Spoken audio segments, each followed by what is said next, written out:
Audio Jungle.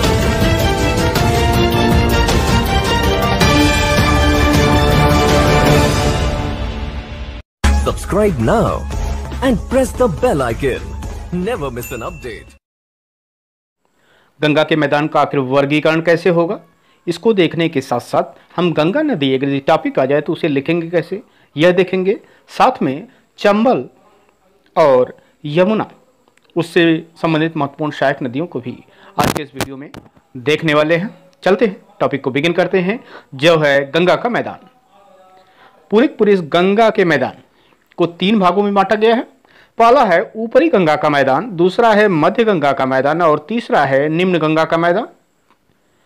और ध्यान रखिएगा, यह जो वर्गीकरण है गंगा के मैदान का, ऊपरी गंगा का मैदान, मध्य या निम्न गंगा का मैदान, इस वर्गीकरण का आधार है उच्चावच या रिलीफ के आधार पर गंगा के मैदान को 3 भागों में वर्गीकृत किया गया है। अब जब हम ऊपरी गंगा के मैदान की बात करते हैं तो इसका तात्पर्य क्या, ध्यान रखिएगा, रुहेलखंड का मैदान और अवध का मैदान। हमने पूर्व के वीडियो में भी बता दिया था ना कि रामगंगा से निर्मित मैदान ही रुहेलखंड का मैदान है, और यह रामगंगा कन्नौज के समीप गंगा से मिलती है और यह कन्नौज इत्र के लिए फेमस है। इसके अलावा गोमती से निर्मित अवध के मैदान के बारे में, अगर इस 2 मैदान को आपने देख लिया, रुहेलखंड और अवध का मैदान, तो ऊपरी गंगा का मैदान यहाँ समाप्त हो जाता है।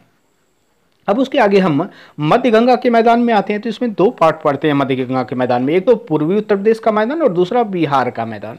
और पूर्वी उत्तर प्रदेश के मैदान का संबंध घाघरा के अपवाद क्षेत्र से है। और ध्यान रखिएगा, ऊपरी गंगा के मैदान अर्थात ए और मध्य गंगा के मैदान अर्थात बी के बीच यह पूर्वी उत्तर प्रदेश का मैदान क्या होगा, एक विभाजक होगा या संयोजक कड़ी के रूप में उपयोग किया जा सकता है। और निम्न गंगा के मैदान में पश्चिम बंगाल के मैदान तथा डेल्टाई मैदान के बारे में हम वर्गीकरण पढ़ेंगे। पूर्व के वीडियो में जो बताया था वो उसका क्विक रिवीजन कराते हुए इस टॉपिक को इनलार्ज करते हैं। पहला देखिए, हमने क्या बताया था, हरिद्वार के समीप गंगा नदी मैदानी भागों में प्रवेश करती है और यही रुहेलखंड के मैदान में रामगंगा कन्नौज के समीप मिलती है। गोमती से निर्मित अवध के मैदान के बारे में बताया था और घाघरा से निर्मित पूर्वी उत्तर प्रदेश के मैदान का सामान्य वर्गीकरण किया था, अभी बताया भी। इसके अलावा जब हमने बिहार के मैदान की बात की तो अब यहाँ आ जाइए इसके आगे वाले पार्ट में पूरे के पूरे।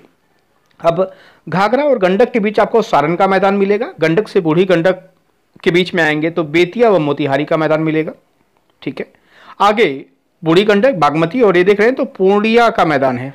ध्यान है, अभी यह पूर्णिया जिला हाल में ही काफ़ी चर्चित हुआ था। आपने एक बेहतरीन एक्टर सुशांत सिंह राजपूत के बारे में सुना होगा, बड़ा दुखद समाचार था, वह इसी पूर्णिया जिले से थे।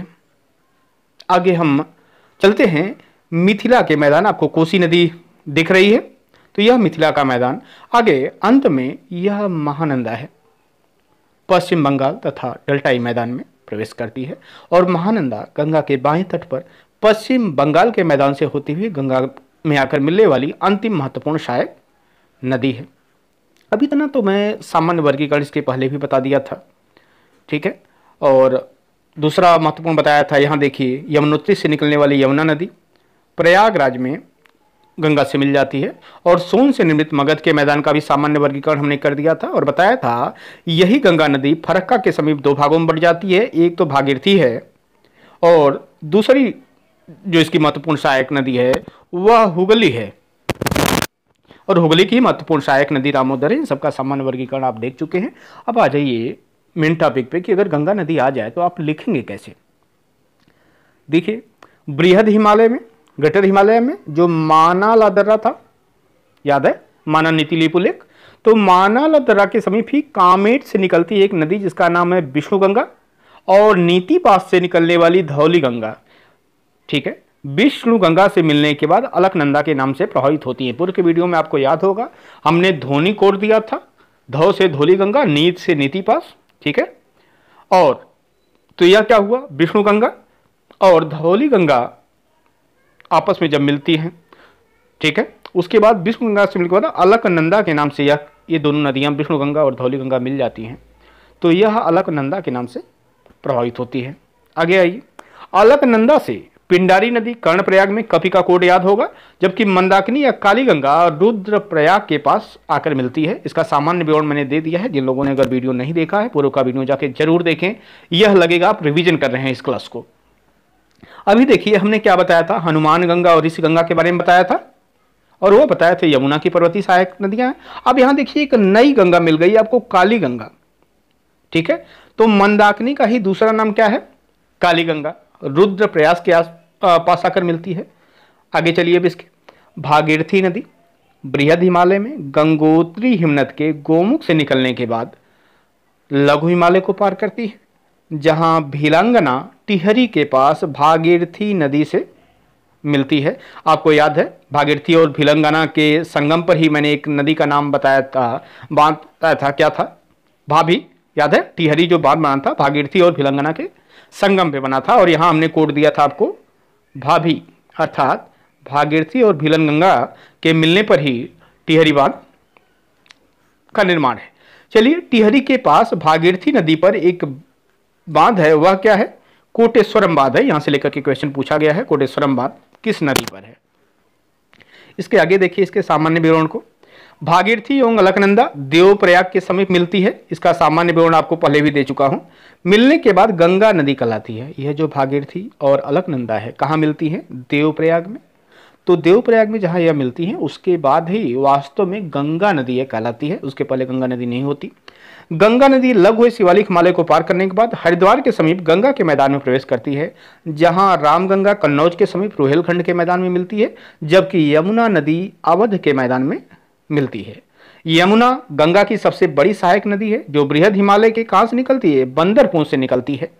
टोंस, गेरी, ऋषि गंगा और हनुमान गंगा पर्वतीय क्षेत्र में मिलने वाली यमुना की महत्वपूर्ण सहायक नदियां हैं, जबकि मैदानी क्षेत्रों में उत्तरी मैदान में चंबल, हिंडन, सिंध, बेतवा और केन यमुना से आकर मिलने वाली महत्वपूर्ण सहायक नदियां हैं। कौन कौन से हैं ध्यान रखिएगा, एक तो चंबल, दूसरा हिंडन, तीसरा सिंध है, बेतवा और केन। कुछ किताबों में मैंने देखा है सोन को भी यहाँ मिला दिया गया, जबकि सोन यमुना की सहायक नहीं है, ध्यान रखिएगा। केन तक ही आने के बाद यमुना का रोल समाप्त हो जाता है। और यहाँ देखिए सिंध लिखा है, सिंध का मतलब SIND, सिंध। कई हिंदी की किताबों में इस सिंध को सिंध लिख दिया गया, तो ध्यान रखिएगा वो SINDH ना होकर के केवल SIND, सिंध नदी है। अब इसके आगे हम कुछ, जब ये गंगा को हमने पढ़ लिया, फिर यमुना की महत्वपूर्ण सहायक नदियों को देख लें। अब देखिए IAS 2016 या 17 एग्जैक्ट मुझे याद नहीं है, यहाँ से क्वेश्चन आया, क्या किया कि नेशनल पार्क को नदी से मिलाने का कार्य किया। कि अगर आप किसी नेशनल पार्क को जानते हैं, जैसे एक महत्वपूर्ण था जिम कॉर्बेट, या इसे हाईलैंड नेशनल पार्क पहले कहा जाता था, ठीक है। तो जिम कॉर्बेट का संबंध किस नदी से है, मतलब इस नेशनल पार्क से होकर कौन सी नदी गुजरती है, यहाँ से IAS 2016 या 17 PT में क्वेश्चन पूछा हुआ है, तो ध्यान रखिएगा रामगंगा।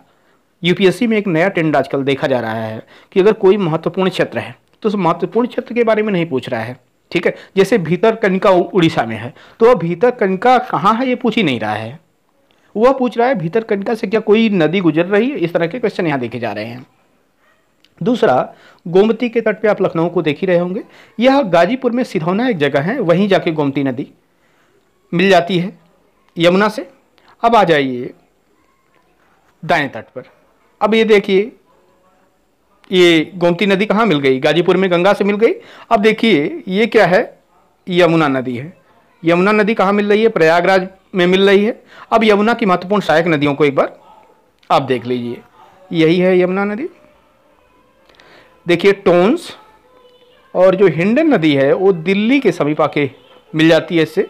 चंबल नदी इटावा के समीप मिलती है, मैनपुर इटावा, और सिंध भी इसकी एक महत्वपूर्ण सहायक है। इसके अलावा बेतवा नदी देखिए, उसके बाद बेतवा नदी कहाँ मिलती है, हमीरपुर के समीप मिल रही है, केन उसके आगे मिल रही है। यह इस यमुना का एक सामान्य परिचय है। अब इसके आगे आ जाइए, यमुना के बाद यमुना नदी है, यमुना के बाद गंगा नदी से कौन कौन सी नदियां मिलती है ध्यान रखिएगा, गोमती, घाघरा और गंडक अवध के मैदान में मिलती हैं, जबकि बूढ़ी गंडक एवं कोसी मध्यवर्ती गंगा के मैदान में मिलती है कुछ देख लीजिए। हमने आपको गोमती नदी को दिखाया था ना कि यह गंगा नदी में गाजीपुर में सिधौना के समीप ये मिल जा रही है। और ये गोमती नदी से यूपी में पीसीएस में पूछा गया क्वेश्चन, कहाँ से निकलती है, किस जिले से, तो ध्यान रखिएगा पीलीभीत जिले से निकलती है, गोमताल से। आगे आ जाइए, एक और नदी है गोमती नदी के बाद, यह घाघरा नदी है जो छपरा के समीप आके गंगा से मिलती है। अब यह जो घाघरा नदी है ना, तो शुरू में देखिए शारदा नदी दिख रही होगी और इसकी एक घाघरा की महत्वपूर्ण सहायक नदी है राप्ती। यदि यूपी पीसीएस 2015 का जो री एग्जाम हुआ था प्रीलिम्स, वहां पूछा था इस राप्ती नदी से लेकर के क्वेश्चन क्या था कि गोरखपुर किस नदी के किनारे है, तो यही राप्ती नदी थी, ध्यान रखिएगा। इसके अलावा अब गंडक नदी को देख रहे हैं ना, मूल रूप से एक काली गंडक और त्रिशूल गंगा के मिलने के बाद ही यह गंडक कहलाती है और यह बिहार में हाजीपुर के समीप क्या हो जाती है, मिल जाती है। अगर कुछ अन्य महत्वपूर्ण नदियों के बारे में चर्चा करें तो यह है दाएं तट से मिलने वाली सोन नदी, ठीक है, और सोन नदी पटना के समीप गंगा से मिल जाती है। और सोन की दो महत्वपूर्ण सहायक नदियां हैं जो भी यूपी में है, उनके लिए बहुत महत्वपूर्ण है। अगर यूपी पीसीएस आदि का एग्जाम दे रहे होंगे तो यहाँ रिहंद किसकी सहायक है, यहाँ से बार बार क्वेश्चन पूछा जाता है, तो ध्यान रखिएगा रिहंद सोन नदी की सहायक है। और एक और महत्वपूर्ण सहायक नदी है उत्तरी कोयल, ये आगे दिख रहा है उत्तरी कोयल भी सोन की महत्वपूर्ण सहायक है। और आपके लिए एक क्वेश्चन है कि उत्तरी कोयल तो सोन की सहायक है, अब आपको बताना है कि दक्षिणी कोयल किस नदी की सहायक नदी है, ये आपके लिए प्रश्न है। अब इसके आगे चलिए, अगला पड़ाव जहां तक हमने देखा था उसको फिर से रिकैप करते थे। अब आगे आ जाइए, हमने सोन नदी को दिखा दिया ना कि पटना के समीप मिलती है, और रिहंद नदी और उत्तरी कोयल की महत्वपूर्ण सहायक नदियां हैं। और यह सोन नदी अमरकंटक प्लेटू से मिलती है, सोनम कपूर का कोट दिया था, सोन नर्मदा महानदी यहीं से निकलती है, अमरकंटक प्लेटू से निकलती हैं। यह यहाँ तक का विवरण हो गया। और ध्यान रखिएगा ये जो रिहंद नदी है ना, ये रामगढ़ हिल्स के समीप से निकलती है और इसी पे गोविंद बल्लभ पंत डैम स्थित है, ध्यान रखिएगा गोविंद बल्लभ पंत डैम आपको दिख रहा होगा, रामगढ़ हिल्स के समीप ही है और यह रिहंद नदी पर है, यूपी में पूछा गया क्वेश्चन है। अब आ जाइए, बूढ़ी गंडक को आपको हमने दिखा दिया था। अब आपने कोसी का नाम सुना होगा, इसे बिहार का शोक कहा जाता है। तो वास्तव में कोसी तीन का अद्भुत संगम है। एक तो सन कोसी है जिसे सप्त कोसी भी कहीं कहीं मिल जाएगा आपको, तैमूर कोसी और अरुण नदी, इन तीनों के मिलने के बाद ही यह कोसी नदी संयुक्त रूप से आगे बढ़ती है और भागलपुर के समीप क्या होती है, गंगा से मिल जाती है। और लास्ट में दार्जिलिंग हिल से निकलने वाली महानंदा नदी गंगा से मिल जाती है। यह इसका एक सामान्य विवरण है। अब जिस चीज़ को हमने बताया उसे देख लेते हैं कि अगर लिखना हो तो हम कैसे लिखेंगे। कोसी नदी के अपवाद क्षेत्र मध्यवर्ती गंगा के मैदान को निम्न गंगा के मैदान से क्या अलग करता है, हमने क्या बताया था, गंगा के मैदान को 3 बांट दिए, ऊपरी गंगा, मध्य गंगा और निम्न गंगा का मैदान, ठीक है। तो यही कोसी नदी जो है मध्य गंगा के मैदान को निम्न गंगा से क्या करती है, अलग करती है। इस मैदान में महानंदा पश्चिम बंगाल से आकर गंगा में मिलने वाली एक महत्वपूर्ण नदी है। अगर चार्ट डायग्राम याद है तो यहाँ रिवीजन आप कर रहे होंगे।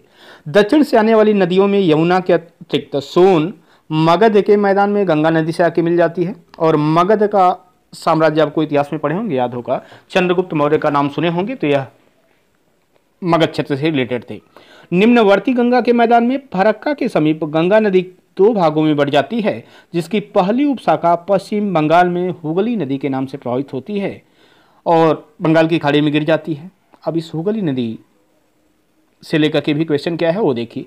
छोटा नागपुर पठार से निकलने वाली दामोदर नदी पश्चिम बंगाल में क्या होती है, हुगली से मिल जाती है, जबकि दूसरी उपशाखा बांग्लादेश में प्रवेश करने के बाद पद्मा नदी के नाम से जानी जाती है। अब ध्यान रखिएगा, इस पद्मा नदी का जो नाम लिया है मैंने, इसी पद्मा नदी से जब मैं ब्रह्मपुत्र नदी पढ़ाऊंगा तो आपको बताऊंगा इसी ब्रह्मपुत्र नदी को बांग्लादेश में क्या कहा जाता है, जमुना कहा जाता है।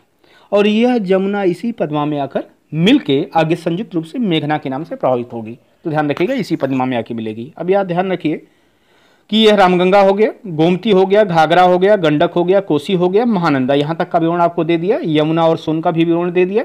उसके बाद हमने क्या बताया था, यह भागीरथी नदी 2 भागों में बढ़ जाती है। एक भाग पद्मा कहलाती है और इसी पद्मा से ध्यान रखिएगा जमुना नदी आके, यमुना नहीं, ध्यान रखिएगा जमुना नदी, ठीक है, यह ब्रह्मपुत्र का ही नाम है। तो जमुना नदी पद्मा में जाके मिल जाएगी। अगला देखिए कि दूसरी शाखा हमने क्या बताया था, हुगली के नाम से, और इसी हुगली में एक महत्वपूर्ण सहायक नदी जो बारंबार पूछा जाता है कि दामोदर किसकी सहायक नदी है, तो दामोदर हुगली की सहायक है। और यह भी हल्दिया बंदरगाह आपने इतिहास में पढ़ा होगा और भूगोल में भी पढ़ा होगा कि हल्दिया के समय जाके मिल जाती है। और एक महत्वपूर्ण सहायक नदी इसी दामोदर की, यह बाराकर, यूपीएससी ने इस बाराकर नदी को लेकर के भी क्वेश्चन पूछा है। और एक महत्वपूर्ण सहायक नदी हुगली की अजय नदी है, जहाँ से लेकर आज तक क्वेश्चन अभी नहीं पूछा है, भविष्य में भी संभावना बनती है। कुछ महत्वपूर्ण फैक्ट देख लीजिए, घाघरा नदी को ही अयोध्या में सरयू के नाम से जाना जाता है। और काली सिंध, ध्यान रखिएगा, सिंध ध्यान रखिएगा, SIND अभी बताया था ना, सिंध यमुना की सहायक है, इसका विवरण दे दिया था। लेकिन ध्यान रखिएगा जो काली सिंध है वह चंबल की एक महत्वपूर्ण सहायक नदी है। तो आज यहीं तक, इसके आगे के विवरण को हम नेक्स्ट वीडियो में प्रदान करेंगे। और गंगा ज्यों ही पूरी तरह कवर होगा, इसके बाद हम सीधा ब्रह्मपुत्र और उसकी सहायक नदियों को लेकर के अग्रसर होंगे। और आने वाले बहुत समय में, बहुत जल्द ही मैं वर्ल्ड मैपिंग की भी क्लास स्टार्ट करने वाला हूं। तो मिलते हैं एक छोटे से ब्रेक के बाद। धन्यवाद।